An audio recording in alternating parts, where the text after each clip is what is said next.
নমস্কাৰ news 18 digital লাইভত মই সৌৰভ গাৰ্গ আজি সমগ্ৰ ৰাজ্যবাসীৰ বাবে এটা অত্যন্ত গুৰুত্বপূৰ্ণ দিন আৰু 90টা দিন অধীৰ অপেক্ষাৰে অসমবাসী ৰাইজ ৰখি আছিল যে জুবিন গাৰ্গৰ ৰহস্যজনক মৃত্যুৰ চাৰ্জশিট আদালতত কেতিয়া দাখিল কৰা হ'ব আৰু এই 90টা দিনত 19 ছেপ্টেম্বৰৰ পিছৰ পৰা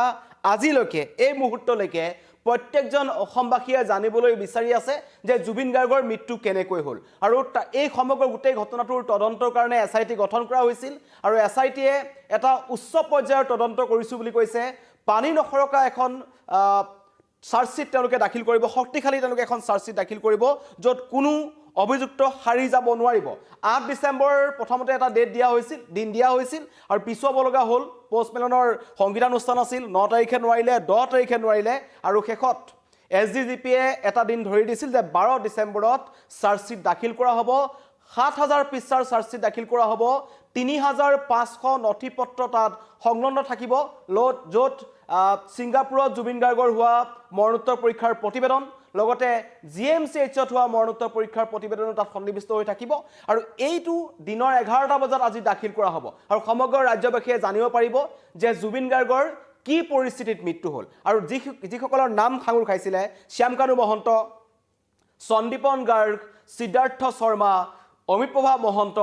শেখৰ জ্যোতি গোস্বামী আৰু লগতে জুবিন গাৰ্গৰ দুজন দেহৰক্ষী তেওঁলোকৰ বিৰুদ্ধে কি তদন্ত কৰা হ'ল তেওঁলোকৰ বিৰুদ্ধে কি তথ্য এসআইটিয়ে পাইছে কাৰণ মুখ্যমন্ত্ৰীয়ে এটা মন্তব্য কৰিছিল প্ৰথমৰ পৰাই যে জুবিন গাৰ্গৰ মৃত্যুটো কোনো ধৰণৰ দুৰ্ঘটনা নহয় ই এটা পৰিকল্পিত হত্যাকাণ্ড দেখৰ ৰাজ্যৰ মুখ্যমন্ত্ৰীয়ে যেতিয়া এটো কথা ক'লে তাৰ পিছতে কিন্তু সকলোৰে মনত প্ৰশ্ন উত্থাপন হ'ল যে জুবিন গাৰ্গক কি কাৰণত কেনেকৈ হত্যা কৰা হ'ল আমাৰ ওচৰত কিছু অফলাইন আছে আপোনালোকক দেখুৱাব বিচাৰিছো এয়া হৈছে শ্যামকানু মহন্ত প্ৰথমজন অভিযুক্ত যিজন এতিয়াও বাক্সা কাৰাগাৰত সোমাই আছে এজন হৈছে সিদ্ধাৰ্থ শৰ্মা জুবিন গাৰ্গৰ মেনেজাৰ যিজনে 2014 চনমানৰ পৰা জুবিন গাৰ্গক লুটিপুটি খাই আছিল এজন হৈছে শেখৰ জ্যোতি গোস্বামী জুবিন গাৰ্গৰ সংগীতান অনুষ্ঠানত আমি পিছফালে দেখো তেখেতে ড্ৰাম সংগত কৰে আৰু এগৰাকী হৈছে অমিতপ্ৰভা মহন্ত এগৰাকী গায়িকা তেওঁ সেইদিনাখন সিংগাপুৰত আছিল ইয়টখনত আছিল এজন হৈছে সন্দীপন গাৰ্গ জুবিন গাৰ্গৰ খুৰাকৰ ল'ৰা এওঁ হৈছে বকু সমজিলাৰ ডিএসপি এওঁ ৰহস্যজনক স্থিতিত আছে নন্দেশ্বৰ বৰা দেহৰক্ষী এওঁলোকক অৰ্থনৈতিক অপৰাধৰ শাখাত যেটো গোচৰ আছে তাত গ্ৰেপ্তাৰ কৰা হৈছে আৰু এজন হৈছে পৰেশ বৈশ্য এওঁলোকৰ বিৰুদ্ধে অভিযোগ আছে যে এওঁলোকে এই সমগ্ৰ ঘটনাটোত এওঁলোক জড়িত হৈ আছে শ্যামকানু মহন্ত সিদ্ধাৰ্থ শৰ্মা সন্দীপন গাৰ্গ অমিতপ্ৰভা মহন্ত শেখৰ জ্যোতি গোস্বামী আৰু লগতে জুবিন গাৰ্গৰ দুজন দেহৰক্ষী এতিয়াও সমগ্ৰ ঘটনাৰ ৰহস্যৰ আৱৰ্তত আছে কি পৰিস্থিতিত জুবিন গাৰ্গৰ মৃত্যু হ'ল আৰু মুখ্যমন্ত্ৰীয়ে যেটো কথা ক'লে যে জুবিন গাৰ্গক পৰিকল্পিতভাৱে হত্যা কৰা হ'ল হৈছে কাৰণ গৃহ বিভাগৰ হাতত তেনেকুৱা কিছুমান তথ্য আহি পৰিছে এসআইটিৰ হাতত তথ্য আহি পৰিছে সেই তথ্য কি প্ৰমাণ আছে সেইবোৰ আজি সমগ্ৰ ৰাজ্যবাসীয়ে জানিব পাৰিব যেতিয়া আদালতত চাৰ্জশিট দাখিল কৰা হ'ব আৰু কালি জ্যেষ্ঠ অধিবক্তা বিজন মহাজনে যেটো মন্তব্য কৰিলে তেওঁ এটা মন্তব্য কৰিছিল যে চাৰ্জশিটখন দাখিল কৰা মানে এই যি 7জন অভিযুক্ত সোমাই আছে এতিয়া জেলত তেওঁলোকৰ জামিন নহয় তেওঁলোকৰ জামিন কোনো কাৰণত নাপাব তেওঁলোকৰ জামিনৰ ক্ষেত্ৰত অসুবিধা হ'ব সকলোৱে সন্দেহ প্ৰকাশ কৰিছিল যে হাৰি যাব নেকি জুবিন গাৰ্গৰ এই ৰহস্যজনক হত্যাকাণ্ডত জড়িত থকা অভিযুক্তসকল কিন্তু এতিয়া প্ৰথম প্ৰশ্নটো হৈছে কি অভিযুক্তসকল সদায় জেলতেই থাকিব সদায়তো তেওঁলোক জেলত নাথাকে কিন্তু তেওঁলোকৰ বিৰুদ্ধে কেনেকুৱা ধৰণৰ ব্যৱস্থা গ্ৰহণ কৰা হ'ব আসুৰ ফালৰ পৰা কালি মন্তব্য কৰিলে যে কঠোৰৰ পৰা কঠোৰ শাস্তি হ'ব জুবিন গাৰ্গক যোনে হত্যা কৰিছে কঠোৰৰ পৰা কঠোৰ শাস্তি হ'ব কিন্তু আমাৰ যিখন সংবিধান আছে আমাৰ যেনেকৈ মানুহবোৰক ইয়াৰ আগতে আমি দেখিছো যি ধৰণৰ তেওঁলোকৰ বিৰুদ্ধে শাস্তি প্ৰদান কৰিব লাগিছিল তেনেকুৱা শাস্তি তেওঁলোকে নাপায়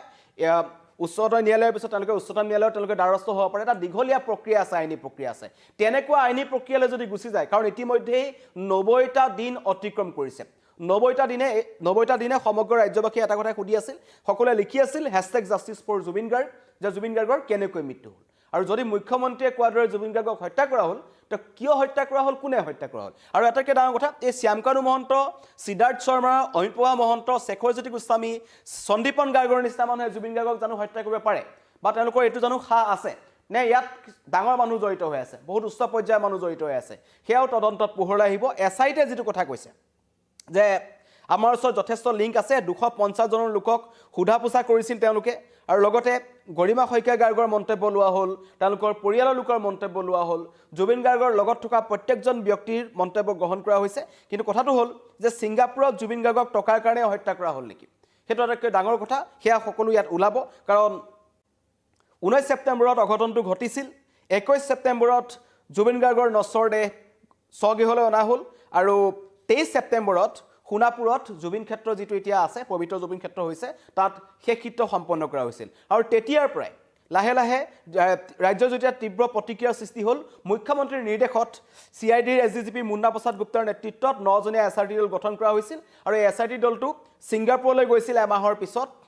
তাৰ পিছতে সেইখিনি সময়ত তেওঁলোকে সোধা পোছা কৰিলে কিন্তু তাত গৈ তেওঁলোকে সেই ইয়টখনত কি হৈছিল আচলতে কাৰণ এই প্ৰবাসী অসমীয়াসকল এতিয়াও ৰহস্যৰ আৱৰ্তত আছে ছিংগাপুৰৰ তেওঁলোকে নিজাববীয়াকৈ মুখ খোলা নাছিল ৰাজ্যজুৰি যেতিয়া তীব্ৰ প্ৰতিক্ৰিয়াৰ সৃষ্টি হ'ল তেওঁলোকে ইয়ালৈ আহিবলৈ বাধ্য হ'ল আহিলে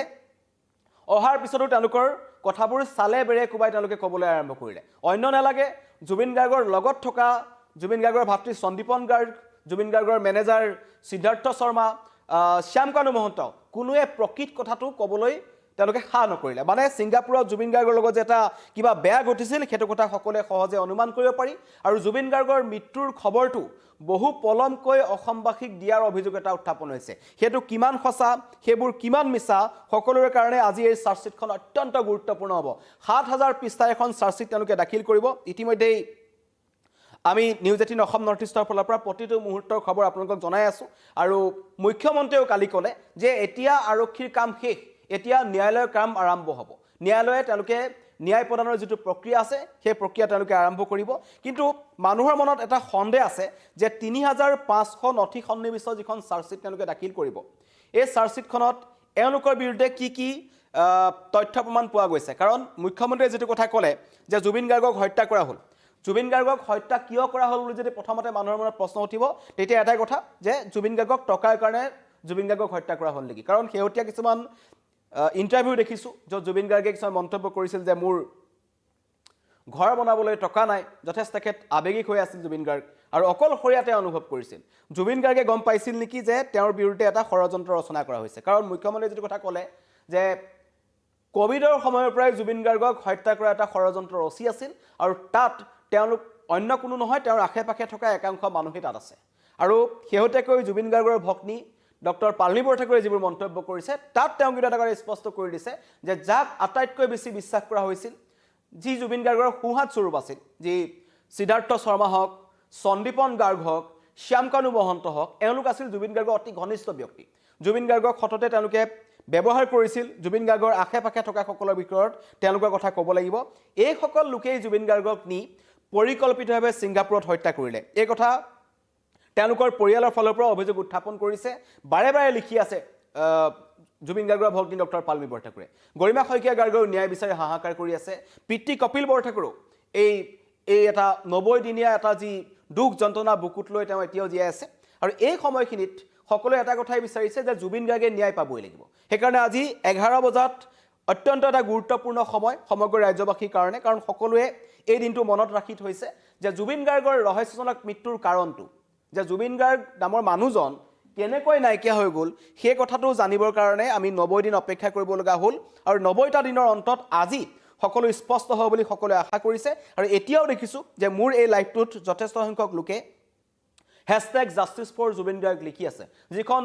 ডিজিটেল আন্দোলন চলি আছিল 6.5 মিলিয়নত এতিয়া আছে ঘৰ স্পৰ্শ কৰি আছে আৰু এটো এই সংখ্যা লাহে লাহে বাঢ়ি গৈ আছে মানুহৰ মনত কিন্তু সন্দেহ আছে যে জুবিন গাৰ্গে ন্যায় নাপাব নেকি আৰু মুখ্যমন্ত্ৰীয়ে সকলোকে কৈছিল যে আপোনালোকে আস্থা ৰাখক আমাৰ ওপৰত আস্থা ৰাখক ন্যায়ালয়ৰ ওপৰত আস্থা ৰাখক আৰু অৱশেষত লাখ লাখ জুবিন অনুৰাগীয়ে এতিয়া আজিৰ দিনটোলৈ অপেক্ষা কৰি আছিল সমগ্ৰ ৰাজ্যবাসীয়ে অপেক্ষা কৰি আছে 3,50,00,000 অসমীয়াই জানিব বিচাৰে যে ছিংগাপুৰত জুবিন গাৰ্গৰ লগত প্ৰকৃততে কি হ'ল আৰু সেই কাৰণে আজি 11 বজাত যিখন চাৰ্জশ্বিট দাখিল কৰা হ'ব আৰু চাৰ্জশ্বিটখনো আপোনালোকে লাভ কৰিব চাৰ্জশ্বিটখনো সাধাৰণ মানুহে লাভ কৰিব পৰা ব্যৱস্থা কৰিছে তাত কি লিখা আছে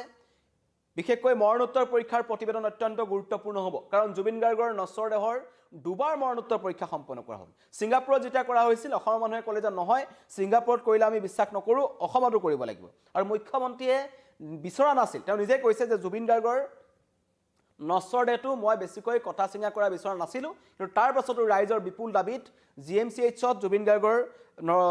মৰণোত্তৰ পৰীক্ষা সম্পন্ন কৰা হ'ল আৰু তাৰ প্ৰতিবেদন দাখিল কৰা হৈছিল সকলো স্পষ্ট হ'ব আজি 11 বজালৈ ৰখিব লাগিব 3,50,00,000 অসমীয়া ৰখি আছে জুবিন ক্ষেত্ৰত এতিয়াও মানুহে মায়াবিনী গাই গাই কান্দি আছে আৰু প্ৰত্যেকজন অসমবাসী মনত এটা প্ৰশ্ন আছে যে জুবিন গাৰ্গ কেনেকৈ নাইকিয়া হৈ গ'ল আৰু সেই প্ৰশ্নটোৰ উত্তৰ আজি 11 বজাত সকলোৱে লাভ কৰিব কাৰণ SITয়ে 7,000 পৃষ্ঠাৰ চাৰ্জশ্বিট দাখিল কৰিব লগত তাত নথিপত্ৰ থাকিব 3,500 য'ত দুখন অত্যন্ত গুৰুত্বপূৰ্ণ নথিপত্ৰ থাকিব এখন হৈছে ছিংগাপুৰত জুবিন গাৰ্গৰ মৰণোত্তৰ পৰীক্ষাৰ প্ৰতিবেদন আৰু দ্বিতীয়খন হৈছে GMCHত জুবিন গাৰ্গৰ মৰণোত্তৰ পৰীক্ষাৰ প্ৰতিবেদন কি পৰিস্থিতিত মৃত্যু হ'ল হত্যা দুৰ্ঘটনা নে পৰিকল্পিত হত্যা এই সমগ্ৰ হত্যাকাণ্ডটোত কোন কোন জড়িত হৈ আছে মুখ্যমন্ত্ৰীয়ে কোৱা মতে এজনে সমগ্ৰ ঘটনাটোৰ পৰিকল্পনা কৰিছিল বাকিজনে সহায় কৰিছিল সেই পৰিকল্পনা কৰাজন কোন তেওঁৰ নাম তাত সন্নিবিষ্ট থাকিব কোনে কোনে হত্যা কৰিলে হেতু তাত সন্নিবিষ্ট থাকিব অপেক্ষা কৰিব লাগিব 11 বজালৈ মুখ্যমন্ত্ৰীৰ মন্তব্য আহিছে মই শুনাই লব বিচাৰিছো SITয়ে চাৰ্জশ্বিট দিব চাৰ্জশ্বিট আদালতে পৰীক্ষা কৰিব আৰু দোষীক আদালতে শাস্তি দিব ন্যায় প্ৰক্ৰিয়াৰ ওপৰত আমি আস্থা ৰাখিব লাগে আজিৰ অহা কালিৰ পৰা পুলিচৰ কাম শেষ হ'ব আদালতৰ কাম আৰম্ভ হ'ব আৰু মই ভাবো যে আদালতে নিশ্চিতভাৱে ন্যায় প্ৰদান কৰিব SITয়ে চাৰ্জশ্বিট দিব চাৰ্জশ্বিট আদালতে পৰীক্ষা কৰিব আৰু দোষীক আদালতে শাস্তি দিব ন্যায় প্ৰক্ৰিয়াৰ ওপৰত আমি আস্থা ৰাখিব লাগে আজিৰ